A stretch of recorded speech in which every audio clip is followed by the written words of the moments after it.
இந்த விழாவிற்கு வந்திருக்கின்ற பத்திரிகை நண்பர்கள் சகோதரர்களுக்கும் புகைப்பட கலைஞர்களுக்கும் வீடியோகிராஃபர் வந்திருக்கின்ற அனைவருக்கும் எனது முதல் வணக்கம். இந்த படம் இந்த படத்தோட ஃபஸ்ட்டு இது ஆரம்பித்ததுக்கு காரணம், முதற் காரணம் இயக்குனர் எஸ்ஏசி சார் அவர்கள், எஸ்ஏ சந்திரன் சார். நான் போன படம் முடித்து ஃபைனலில் இருக்கும்போது திடீர்னு ஃபோன் பண்ணி இது மாதிரி ஒரு படம் பண்ணலாம் அப்படின்னு சொல்லி கேட்டார். சரி போய் மீட் பண்ணேன். ஸோ இந்த ப்ராஜெக்ட் ஆரம்பிக்கிறதுக்கு முக்கியமான காரணம், இங்கே நாங்கள் எல்லாருமே இன்றைக்கி உட்காந்துருக்கிறதுக்கு காரணம் எஸ்ஏசி சார். அவர் இந்த நேரத்தில் ரொம்ப நன்றியோடு நினச்சி பார்த்துக்கிறேன். இன்றைக்கி வரேன்னு சொன்னார், வேறு ஒரு ஃபங்க்ஷன் இருக்கிறதுனால ஜாயின் பண்ணிக்குவார்னு நினைக்கிறேன். அவருக்கு என்னுடைய நன்றியை காணிக்காக்கிறேன்.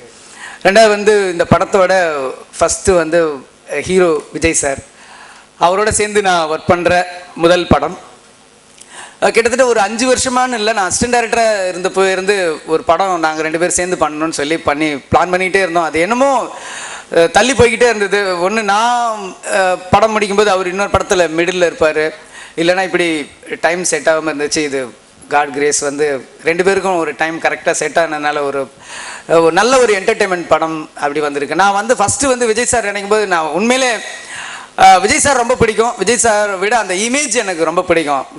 ரொம்ப பெரிய மாஸ் ஹீரோ ப்ளஸ் இன்றைக்கி இருக்கிற நம்ம நிறைய இளைஞர்களோட ஒரு ரெப்ரசன்டேட்டிவ் மாதிரி இருக்கிற ஒரு சூப்பர் ஸ்டார் அந்தஸ்தில் இருக்கிறவர் அப்படிங்கிற ஒரு விஷயந்தான் எனக்கு ரொம்ப பிடிச்ச விஷயம். பட் அதெல்லாம் விட ஒரு ஆச்சரியம் அவரோட ஒர்க் பண்ணும்போது கிடச்சிது.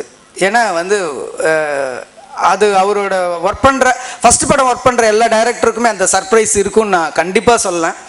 ஏன்னா பயங்கரமான டைமிங்னா ஷூட்டிங்க்கு வர டைமிங் மட்டும் கிடையாது, ஒரு டைலாக் டெலிவரி பண்ணுறது, ஒரு கொடுத்த விஷயத்தை ஒரு ஆர்டிஸ்ட் அப்படியே என்ஹான்ஸ் பண்ணி அதை விரிவு பண்ணி ஸ்க்ரீன் ப்ரெசன்ஸில் அதை இம்ப்ரூவ் பண்ணுறதுங்கிறது ரொம்ப ஆச்சரியமாகவே இருக்கும் எனக்கு.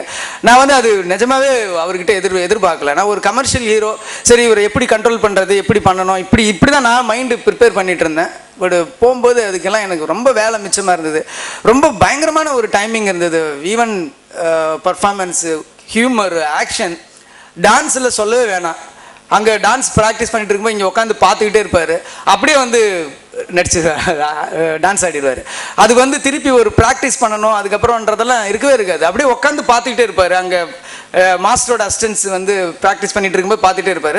அப்படியே ரெடினோன்னா டேரெக்டாக அப்படியே போய் டேக் பண்ணுவார்.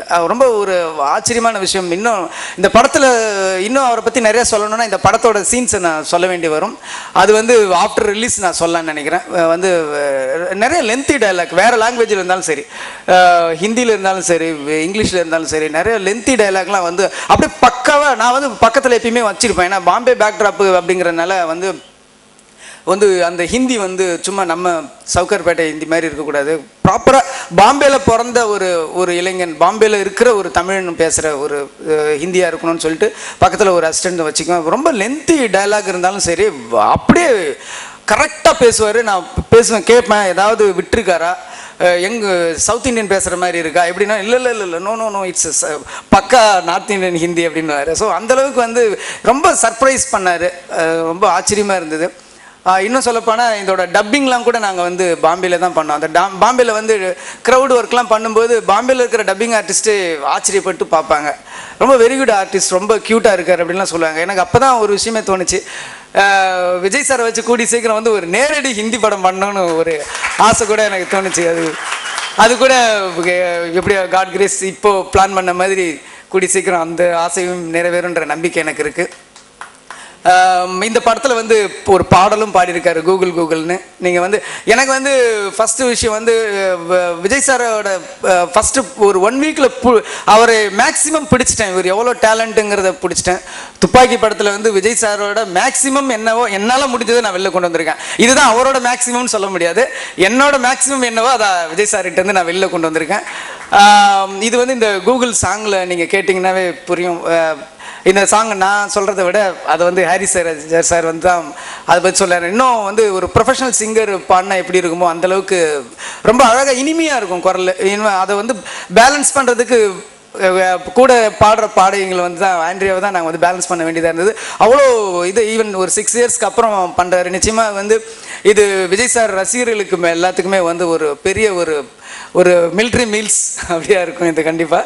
இந்த அதுக்கப்புறம் சொல்லணுன்னா இந்த படத்தில் வந்து படத்தோட தயாரிப்பாளர் தானு சார். நாங்கள் வந்து டோட்டல் யூனிட் வந்து ஒரு 100-150 பேர் பாம்பேயில் தங்கியிருப்போம். ஸோ வந்து எவ்வளோ காஸ்ட் ஆகும் அப்படிங்கிறதுலாம் யாருக்குமே தெரியாது. ஏன்னா ஒவ்வொரு லொக்கேஷன் என்னங்கிறதே தெரியாது. கம்ப்ளீட்டாக போவோம். பட் இங்கே இருந்துக்கிட்டு எங்களுக்கு எந்தவித சிரமமே இல்லாமல் ஒரு தொடர்ந்து ஓடிட்டு இருப்பார். இங்கே போய் அங்கே போய் இங்கே போய் ஏதாவது ஒன்று அரேஞ்ச் பண்ணிகிட்டு இருப்பார், பேமெண்ட் டெலிவரி பண்ணிகிட்டு இருப்பார். அவரோட இந்த படத்தை கரெக்டாக சக்ஸஸ்ஃபுல்லாக முடிக்கிறதுக்கு அவர் என்ன ஸ்ட்ரெஸ் அனுபவித்தார், என்ன ப்ரெஷர் இருந்ததுங்கிறதும் எனக்கு ஃபீல் பண்ண முடியும். நானும் ஒரு தயாரிப்பாளர். அந்த வகையில் வந்து தானு சாருக்கு வந்து ரொம்ப ரொம்ப நன்றி சொல்லிக்கிறேன். ஒரு நல்ல படத்தில் எனக்கும் ஒரு டைரக்டராக ஒரு நல்ல காம்பினேஷன் கிடைக்கிறதுக்கு காரணமாக இருந்தீங்க. அதுக்காக எனக்கு என்னோட ரொம்ப தேங்க்ஸ் சார்.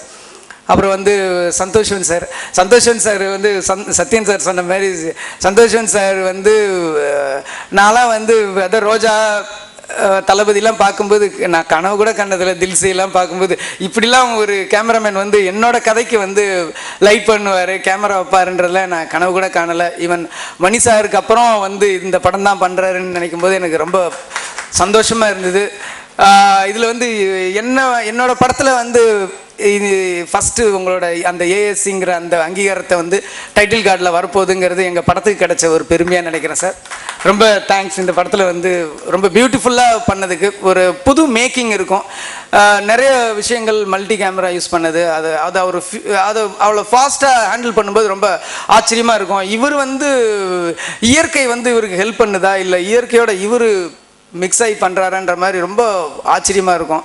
அந்தளவுக்கு வந்து சந்தோஷன் சார் நல்லா பண்ணியிருக்காரு. ஹாரி ஜெயராஜ் சார் வந்து இந்த படத்தில் பொறுத்த வரைக்கும் ஒரு ஃபுல் ஆல்பம் ஹிட் அப்படிங்கிறது வந்து ரொம்ப ரொம்ப அந்த ட்ரெண்டே இப்போ இல்லைன்னு ஆயிடுச்சு. ஒரு படத்துக்கு வந்து 2 சாங் சூப்பர் ஹிட்டாக இருந்தால் போதும், 3 சாங் சூப்பர் ஹிட்டாக இருந்தால் போதுன்ற மாதிரி வந்துடுது. பட் அந்த மாதிரி ஒரு ட்ரெண்ட் வந்துடுச்சு. பட் இந்த படத்தில் பொறுத்த வரைக்கும் என்னோட நம்பிக்கை ஆல்பமே ஹிட் ஆகும், ஆல் சாங்ஸ் ஹிட் ஆகும் அப்படிங்கிறது என்னோட ஒரு கான்ஃபிடென்ட் நம்பிக்கை. நீங்கள் அந்த சாங் இப்போ உங்கள் கையில் வந்திருக்கும், அதை கேட்கும்போது உங்களுக்கும் கண்டிப்பாக அது ஃபீல் ஆகும். அதுக்கப்புறம் லிரிசிஸ்ட் இந்த பாடலாசிரியர்கள் எல்லாருமே ஒர்க் பண்ணாங்க. ஒவ்வொருத்தரும் ஒவ்வொரு விதமான ஒரு கலன் வந்து நாமுத்துக்குமாருக்கு ஒரு இயற்கை பெண்ணோட வர்ணிக்கிறதுனா, மதன் கார்கியோட ஒரு குறும்புகள் அந்த மாதிரி விஷயம். அப்புறம் விவேகாவனா ஒரு ஹீரோயிசம் இருக்கணும், ரொம்ப டஃப்பு. ஒரு ஹீரோ வந்து பாட்டு பாடணும், ஆனால் ஒரு தத்துவம் பேசக்கூடாது, தன்னை பற்றியும் பேசக்கூடாது, அப்படி நிறைய கண்டிஷன்ஸ் போட்டு இப்படி பண்ணும் போட்டிருக்காரு. அதை மீறி வந்து ஒரு சாங் எழுதுறதுங்கிறது அவருக்கு ஒரு சேலஞ்சாக அமைஞ்சுது. அதே மாதிரி எல்லாருமே வந்து நாமத்துக்குமார் சார் எல்லாமே வந்து இந்த படத்தில் வந்து நல்ல ஒரு வரிகள் போட்டிருக்காங்க. அப்புறம் வந்து நான் பொதுவாக ஒரு படத்தில் வந்து ஒரு ஹீரோயின் ஒர்க் பண்ணுறாங்க அப்படின்னும் போது நான் வந்து அந்த ஒர்க் பண்ணுறவங்களுக்கு அந்த லாங்குவேஜ் தெரிஞ்சிருக்கணும் அப்படின்னு நான் ஆசைப்படுவேன். ஏன்னா நிறைய விஷயங்கள் என்ன வரணும்னா, நம்ம வந்து ஒரு 4 வரி டைலாக் அந்த ஹீரோயின் பேசுகிறாங்கன்னா பாதியிலே கட் ஆகிட்டே இருக்கும், டைலாக்கே கம்ப்ளீட் பண்ண முடியாமல் கட் ஆகிக்கிட்டே இருக்கும். அது வந்து ஒரு கட்டத்துக்கு மேலே நமக்கு என்ன ஆயிடுச்சுன்னா, ஐயோ இந்த பொண்ணு இந்த 4 வரியை பேசிட்டாவே போதுன்னு ஆகிடும். அதுக்கப்புறம் நம்ம டப்பிங்கில் பேசிக்கலாம், அங்கே பேசிக்கலாம் அப்படின்னு சொல்லிட்டு அந்த 4 வரி பேசி முடிச்சிட்டாவே டேக் ஓகேன்றோம். அதுக்கப்புறம் அதை என்ன இம்ப்ரூவ் பண்ணலாம் அப்புறம் பின்னாடி யோசிக்கலாம் அப்படின்னு நினச்சி விட்டுருவோம். பட் காஜல் அகர்வாலோட ஒர்க் பண்ணும்போது எனக்கு வந்து அதே பயம் இருந்தது. ஐயோ இது என்னடா இது போட்டு தமிழை கடிச்சு குதறிடுமோ அப்படின்னு நினச்சி நான் பயந்தேன். பட் உண்மையிலே வந்து டைலாக் எல்லாமே ரொம்ப மக பண்ணி, கண்டிப்பாக நீங்கள் வந்து ஒரு தமிழ் தெரியாத ஒரு பொண்ணு, ஒரு நார்த் இந்தியன் கேர்ள் வந்து இந்த படத்தில் இந்த பர்ஃபார்ம் பண்ணியிருக்காங்கன்னு ஒரு நிமிஷம் படம் பார்க்கும்போது அந்த ஆங்கிளில் யோசிச்சு பாருங்கள், உங்களுக்கு ஒரு பெரிய ஆச்சரியமாக இருக்கும். ஒவ்வொரு வரிக்கும் அப்படியே கரெக்டாக ஒரு சென்னை பொண்ணு எப்படி ஒரு தமிழ் பேசுவாங்களோ அந்த அளவுக்கு வந்து அந்த பாடி லாங்குவேஜ், லிப் மூமெண்ட், ஒரு இடத்துல கூட லிப்ஸிங்க்கு அடிக்காது. வேற ஒன்று பேசி நாங்கள் மேனேஜ் பண்ணதே கிடையாது. வெரி குட் பர்ஃபார்மர், ரொம்ப நல்லா பண்ணியிருக்காங்க. டான்ஸ் ஆகட்டும், ஈவன் வந்து ரொமான்ஸ் சீன் எல்லாத்துலேயுமே வந்து ரொம்ப பண்ணியிருக்காங்க. அவங்களுக்கும் நான் வந்து இந்த நேரத்தில் வந்து தேங்க்ஸ் சொல்லிக்கணும்.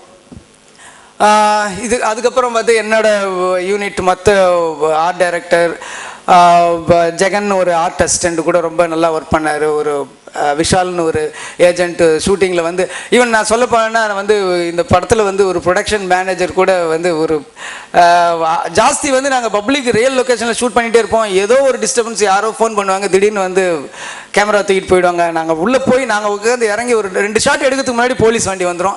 ஸோ இந்த மாதிரி மேனேஜர் வந்து சுந்தரராஜன் சார்லாம் ஜாஸ்தி ஸ்பாட்டில் இருந்ததை விட ஸ்டேஷனில் தான் ஜாஸ்தி இருந்தார் அவர்.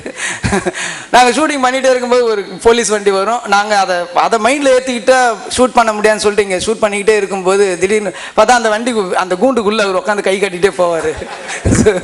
ஸோ அந்த மாதிரி நிறைய பேரோட ஒரு கூட்டு முயற்சி. பத்திரிகையாளர்கள் எல்லாரும் உங்களோட சப்போர்ட் வேணும். இந்த படத்தை பற்றி நான் சொல்லணும்னா, இந்த படம் வந்து நிச்சயமாக வந்து விஜய் சாரோட ஃபேன்ஸ் அல்லாதவர்கள் கூட ஒரு 5 தடவை பார்த்தா கூட போர் அடிக்காத ஒரு படமாக இருக்கணும் அப்படிங்கிறது தான் எனக்குள்ளே நான் மைண்டுக்குள்ளே ஏற்றிக்கிட்டது. உங்களுக்கும் அந்த மாதிரி இருக்கும். இந்த படத்தில் பொதுவாக வந்து நாங்கள் எல்லாமே ஒரு சீஃப் டெக்னீஷியன்ஸ் இந்த மாதிரி ஒர்க் பண்ணோம். எங்கள் எல்லாரையுமே வந்து மேடையில் வச்சு கௌரவப்படுத்தினீங்க. இப்போ எல்லாருமே வந்து சேனல்ஸில் பார்ப்பாங்க. ஆனால் இந்த திரைக்கு முன்னாடி வராமல் ஒர்க் பண்ண நிறைய ஹார்ட் ஒர்க் பண்ணவங்க இருக்காங்க. அதில் வந்து என்னோட டீம், என் டைரக்ஷன் டீம், அசிஸ்டன்ட் டைரக்டர்கள், என்னோட தம்பிகள், அவங்கள வந்து இந்த மேடையில் ஏற்றி நான் கௌரவப்படுத்தணும்னு ஆசைப்பட்றேன். ஸோ என்னோட அசிஸ்டன்ட் டைரக்டர்ஸ் எல்லோரும் கொஞ்சம் ஸ்டேஜுக்கு வரணும் ஒரு நிமிஷம். ஏன்னா மெயினாக என்னென்னா, இது வந்து அவங்க சினிமாவில் ஒரு விஷயம் சொல்லுவாங்க, எப்பயுமே சினிமாவில் ஒரு கண்ணு தூங்கும்போது கூட ஒரு கண்ணு தூங்கிட்டு இருக்கணும், இன்னொரு கண்ணு முழிச்சிட்டு இருக்கணும்னு சொல்லுவாங்க. நான் அப்படி தூங்கினேன்னா என்னன்னு தெரியல. ஆனால் என்னோட அசிஸ்டன்ட் டைரக்டர்ஸ் இயக்குனர் SCC அவர்களை வருகிறேன் வரவேற்கிறோம். ஸோ அந்த மாதிரி என்னோட அசிஸ்டன்ட் டைரக்டர்ஸ் எல்லாருமே ஹார்ட் ஒர்க் பண்ணாங்க. என்னால் உறுதியாக சொல்ல முடியும், ஃபிசிக்கலாக என்னை விட ஹார்ட் ஒர்க் பண்ணாங்க என்னோட அசிஸ்டன்ட் டைரக்டர்ஸ். அவங்களும் இந்த நிமிஷத்தில் வந்து இந்த தொலைக்காட்சி வாயிலாக அவங்க குடும்பத்தினர்கள் சந்தோஷப்படுத்தணும் அப்படிங்கிறது என்னோட ஆசை. ஸோ என்னோட அசிஸ்டன்ட் டைரக்டர்ஸை கொஞ்சம் மேடைக்கு வர மாதிரி கேட்குறேன். அவங்களுக்கும் அவங்க சார்பாக என்னோட தேங்க்ஸ் சொல்லிக்கிறேன். மற்றபடி இந்த படத்தை வந்து வந்து நிறைய தடைகள், ஒரு போஸ்டர் ரிலீஸ் பண்ணால் அதுக்கு பிரச்சனை வந்தது, டைட்டில் ரிலீஸ் பண்ணால் பிரச்சனை வந்தது, எல்லாத்துக்குமே பிரச்சனை வந்தது. பட் ஒன்றையும் போராடி சக்ஸஸ்ஃபுல்லாக இன்றைக்கி நிறுத்திட்டோம். தீபாவளி அன்னைக்கு, தீபாவளிக்கு இன்னும் ஒரு 3 நாளைக்கு முன்னாடியே கூட இந்த படத்தை ரிலீஸ் பண்ணலான்னு சொல்லி தயாரிப்பாளர் சார்பாக நாங்கள் எல்லாருமே பிளான் பண்ணிகிட்ருக்கோம். நிச்சயமாக இது ரசிகர்கள் எல்லாருக்கும் வந்து ஒரு மிகப்பெரிய வரவேற்பை பெறுன்றது என்னோட நம்பிக்கை. இந்த படத்தை நான் மெயினாக ஆரம்பிக்கிறதுக்கு முக்கியமான காரணம் SI சார். அவர் நான் சொல்லும்போது அவர் இல்லை, இப்போ அவர் வந்திருக்காரு. Thank you sir. இந்த படம் இன்னைக்கு நாங்கள் எல்லாருமே சந்தோஷமாக இருக்கிறதுக்கு நீங்கள் தான் காரணம். அதுக்கு என்னோட நன்றிகள் சார். இதோட என்னோட விடைமுறுத்திக்கிறேன். நன்றி, வணக்கம்.